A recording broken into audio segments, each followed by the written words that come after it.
Hello everyone.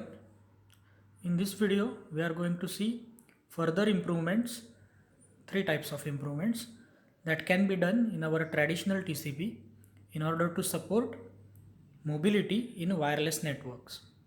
Until now we have seen indirect TCP, snooping TCP and mobile TCP. Now we will see further three types of improvements. Now, first consider three different scenarios in which these three improvements can be implemented. So, for example, first scenario, when we are using a mobile network, whenever we change our foreign agent, that means when we move from one cell to another cell, in indirect TCP, entire state has to be transferred to new foreign agent. Okay, so during this transition there may be a packet loss. So change of foreign agent often results in a packet loss. Now traditional TCP assumes that there is a packet loss means there is a congestion. Okay, and what is the reaction to the congestion of TCP? TCP reacts by starting with a slow start mechanism, or it reduces the transmission window size, transmission threshold, and starts with the slow start algorithm. But our reason is not a congestion. We are changing a foreign agent, so there is no congestion, but there is a temporary break in the connection. Now, because of that, there is no need of slow start. So, how to avoid such situation? How to avoid TCP reacting by a slow start because of packet loss? For that, there is a mechanism called as fast retransmit, or it is also called as fast recovery.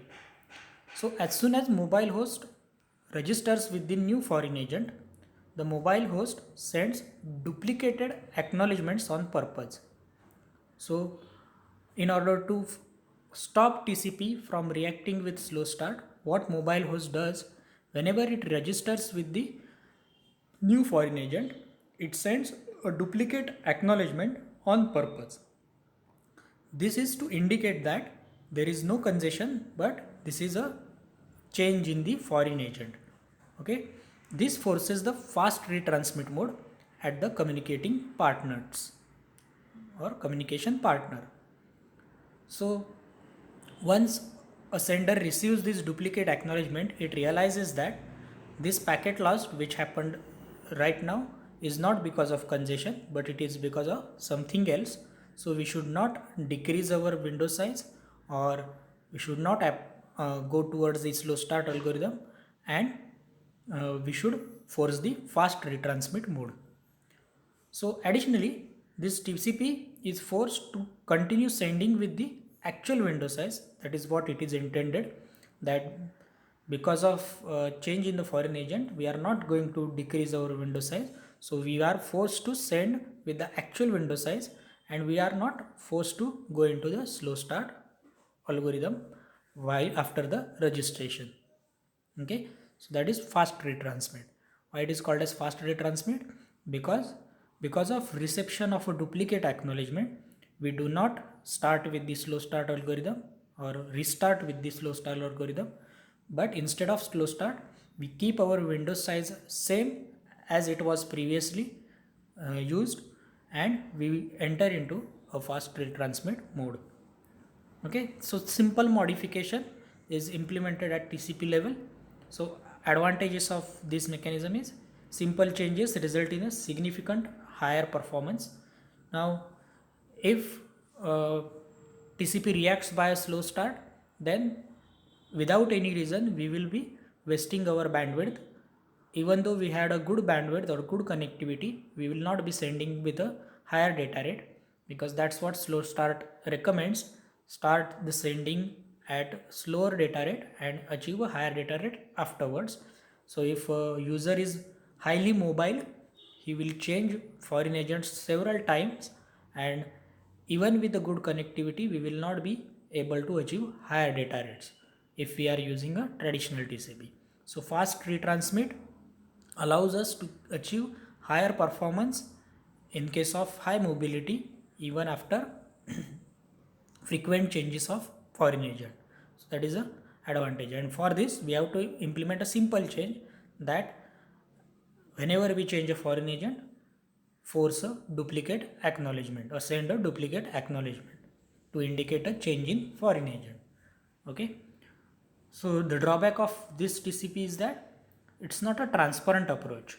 Okay, sender does not know why it has received the duplicate acknowledgement. There is a further mix of IP and TCP. So sender does not understand why it is not allowed to reduce the window size, or it is not allowed to slow start the transmission, and that is not within the semantics of the conventional TCP. That is the only disadvantage what we can say. Okay, so this is fast retransmit, which is implemented in case of a user changing its foreign agent frequently. This is important. When we are going to implement fast retransmit, only when we are changing the foreign agent too many times. Okay, so let's consider the second scenario. Now consider a situation where mobile host gets disconnected for longer time. Now when such things happen, usually a foreign agent, which is nothing but a access point in most of the cases, each access point of foreign agent has a limitation about how many users it can serve at a time. For example, if there is an access point, it can service up to, let's say, five users at a given moment of time. Now if there is a sixth mobile host comes into this particular network, now it will be impossible for this foreign agent to service all six of them in a good fashion, or with a satisfactory QoS for all the periods of time throughout the existence of a network. Okay, so at that time what happens, each node at different moments of time suffers a break in connection because of foreign agent is overloaded. Now I am talking about only one extra mobile host. Sometimes there is another mobile host which is entering into your network. So if foreign agent is loaded with too many users to serve, then it cannot provide service to every node within the network satisfactorily. Okay, so we encounter, as a user, we encounter disconnection for a longer period of time. Now this disconnection will result into the packet loss, and packet loss will be considered as a congestion by traditional TCP, which is not a valid reason in our example. So what we can do, we can implement a freezing TCP freezing mechanism. Okay, now what TCP freezing does is that, we know the layer structure: physical, data link has a MAC layer inside it, MAC layer, network layer, and transport layer. Okay, so data comes first in the MAC layer when it is received. When we are receiving the data, first it comes in the MAC layer, and then when we are transmitting data, we are receiving data once it MAC layer and then goes to the transport layer. So a MAC layer is often able to detect the interruption in advance. Now how it is possible for MAC layer to detect the interruption in advance? First job of MAC layer is to sense the medium. We have seen the mechanism called as MACA, where we are sending RTS and CTS before we actually send the data, just to make sure that connection is possible. So RTS is a request to send, as you can recall. So if connectivity is there, we will receive the CTS. If connectivity is not there, we will not receive the CTS. So MAC layer knows in advance whether connectivity is possible or not. So if there is a interruption, MAC layer will know in the advance. So this information can be given to TCP in case of interruption. So MAC can inform TCP layer of upcoming loss of connection. Okay, so we can use that to our advantage by implementing a freezing mechanism at the TCP layer. So TCP stops sending. So instead of stop, in a general term, we can say it is pausing the sending procedure. TCP stops sending, but does not assume that it is a congestion. Okay, even though TCP is not sending anymore, it does not assume that it is a congestion, and it does not react with the slow start. So whenever there is a reconnection, MAC layer will be again able to recognize that, and it can inform the transport layer about the reconnection. So after that, we can resume, or transport layer can resume the transmission. Okay, so that is how freezing, or it is also called as transmission freezing, or it is also called as timeout freezing, is implemented in the transport layer. Okay, so what is the advantage of this scheme is independent of data. So it doesn't matter what kind of data you are transmitting, whether video, text, or audio.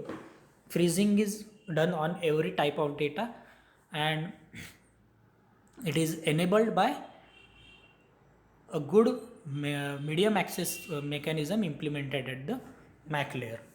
Okay, so what are the drawbacks? TCP on the mobile host has to be changed, obviously, because it has to now communicate with the MAC layer, and it entirely depends on the what type of protocol is implemented in the MAC layer.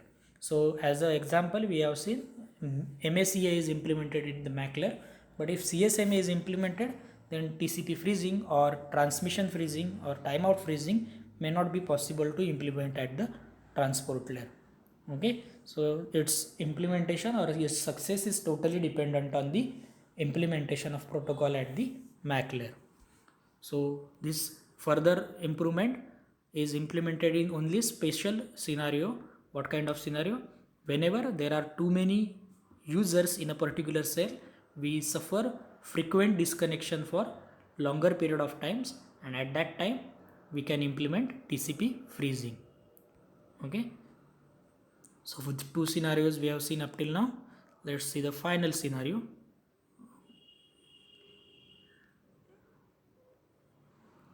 Okay, now we'll consider the third scenario. In traditional TCP also, TCP acknowledgements are often cumulative. What does that means? Let's say we are sending 5 packets, 1 2 3 4 5. What does TCP say? For every packet there should be an acknowledgement upon successful delivery. Okay, so we should receive 5 acknowledgement, but in practice this is not what we can achieve to achieve the higher data rates.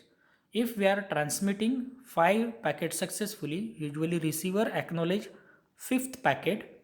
That indicates that all 5 packets are arrived in sequence and successfully. So a transmitter receives the acknowledgement number 5, which indicates that packet number 1, packet number 2, 3, 4 and 5 all have been received, and they are received in sequence. Okay, so that is what happens in practicality. So nth acknowledgement is indicator of correct and in sequence receipt of packets up to n. In our example it was 5, n was equal to 5. So acknowledgement number 5 acknowledges that correct and in sequence receipt of packets up to 5. Now out of these 5 packets, if one of the packet is missing, what happens? Sender retransmit entire sequence from the beginning of the gap. That is called as now go back n mechanism, which you might have studied in the computer networks, and that wastes the bandwidth. So what does this mean? If there are 5 packets which are acknowledged at once, if third packet goes missing, what happens? A sender retransmit packets from 3 up to 5 again. Even though packet number 4 and 5 were received correctly, these will be retransmitted because of go back n mechanism implemented by the TCP. Okay, so we are wasting our bandwidth by unnecessarily retransmitting 2 more packets when we had only 1 packet lost in the transmission. Okay, so this is another scenario which may be encountered in mobile networks also. because in mobile networks packet loss is very frequent phenomena. Okay, so for more understanding of go back n, you can refer to that go back n algorithm from computer networks. So how we can avoid the waste of a bandwidth in such scenario? Instead of transmitting entire sequence from the gap means whatever packet that was missing, that is packet 3, 4, 5, instead of sending all of them again, we should send only the lost packet, and that is called as selective retransmission.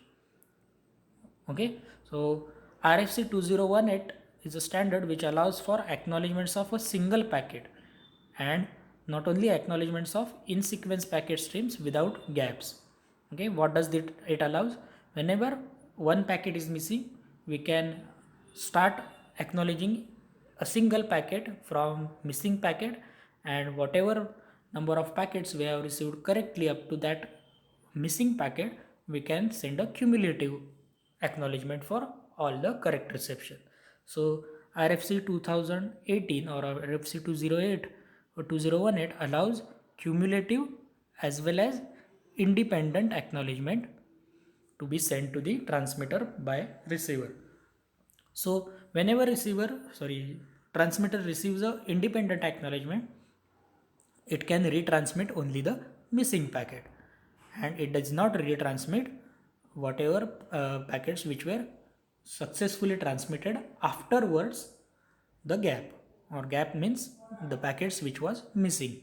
Okay, so this is very highly efficient, so we are not wasting any bandwidth by unnecessarily retransmitting the correctly received packet. Okay, so it obviously impacts in the much higher efficiency, that is the main advantage. So selective retransmission achieves the maximum efficiency that is possible in case of mobile networks, but it has a drawback also. In order to understand only which packet is missing, you need a more complex software at a receiver, and more buffers may be needed at the receiver in order to rearrange them further in the sequence. Okay, because let's say you have received 1, 2, 4, 5, you have not received third packet, so all 4 packets must remain in the buffer until third packet arrives again. Then you can put them in the order and give it to the receiver application. Okay, so more buffers may be needed and complex software is also needed at the receiver, but it gives a very good efficiency. So this is the final modification in the third scenario, where in sequence packets are retransmitted unnecessarily because of loss of a single packet. We can use selective retransmission to achieve higher bandwidth efficiency. Okay, so let's look at the comparative summary of all the improvements that we have seen in this particular module for classical TCP. So on your screen you can see only major parts are discussed, only 3 points are discussed. What is the mechanism, what are the main advantages, and what are the main disadvantages of all these mechanisms. Okay, so first column is a type of improvement, second column is a mechanism, third column is advantage, and fourth column is a disadvantage. So first, indirect TCP. What is the mechanism? Indirect TCP splits the TCP into 2 parts. Okay, separate for wired part, separate for wireless part. Then snooping TCP, what is the mechanism? Snoops the data and acknowledgements. Okay, it does not split the connection, but it secretively copies the data and acknowledgement. So whenever there is a data loss, it performs local retransmission. So retransmission is done by foreign agent. Then there is a MTCP. Similar to indirect TCP, it also splits the TCP connection, but instead of separating or retransmission by the foreign agent, now retransmission is done by the transmitter itself. So how it is achieved? By choking the sender window size. Okay, that means maintaining the TCP end-to-end TCP semantics. Okay, so that is MTCP. Then fast retransmit or fast recovery. That is the implementation of traditional TCP with modification after a packet loss. So it avoids slow start after roaming. Because of roaming we might encounter a packet loss. So instead of approaching to or going to slow start algorithm, we avoid that and we are forced into a fast retransmit mode. Then transmission freezing or timeout freezing. In this particular mechanism, uh, foreign agent freezes the TCP state at the disconnection, that is at the transmitter end. TCP state is freezed and it is resumed after the reconnection, and this is done with the help of MAC layer. MAC layer informs in advance about connection and reconnection so that freezing, that is pausing and resuming, can be done efficiently. And the final mechanism is a selective retransmission, where retransmission is done only for the lost packet, not for the all the packets after the lost packet. Okay, so these are the mechanism from which you can see that first three improvements, we can say that these are proactive. That means these are trying to avoid a packet loss and what can be done after a packet loss. Whereas next three types are reactive. That means use whatever is successful until there is a packet loss. If there is a packet loss, then you can uh, accept a different approach to retransmission. So we can say this is proactive and this is reactive. Proactive means in anticipation of a packet loss, changes in the or modifications in the TCP. Reactive means modifications in the TCP only if there is a packet loss. Okay, so this is about mechanism. What are the advantages? Simple indirect TCP, it is very simple, and whatever errors that are observed in the wireless part are not propagated into the wired part. That is isolation of wireless link. So errors in the wireless part remain in the wireless part and not become part of the wired part. The advantage of snooping TCP will be it is transparent for end-to-end connection. That means it maintains the end-to-end semantics of TCP, but at the same time it is also possible to integrate it with the MAC layer. Okay, so snooping TCP is useful in case of our transmission freezing also. Okay, then third one, mobile TCP or MTCP, it also maintains end-to-end connection even though there is a splitting of connection. End-to-end, that is transmitter to receiver connection, is still possible and they are in contact with each other even after splitting of a connection. So it is very useful in handling long-term and frequent disconnections. Okay, so that is advantage of MTCP. Fast retransmit, it is very simple and very efficient in case of frequent changes of foreign agent. That is its advantage. Then transmission freezing or TCP freezing, it is having advantage of independent of being independent of the content, what type of data, it doesn't matter. We are allowed to pause any kind of communication and it works for longer interruptions. Okay, sometimes it may be situation that a particular cell is loaded by many users for longer period of time, so in that case this is very useful. Okay, so and the last one, selective transmission, it is most efficient amongst all the improvements because it allows a selective retransmission of a lost packet and avoids the unnecessary wastage of bandwidth. Okay, so these are the advantages, and the final column, that is disadvantages.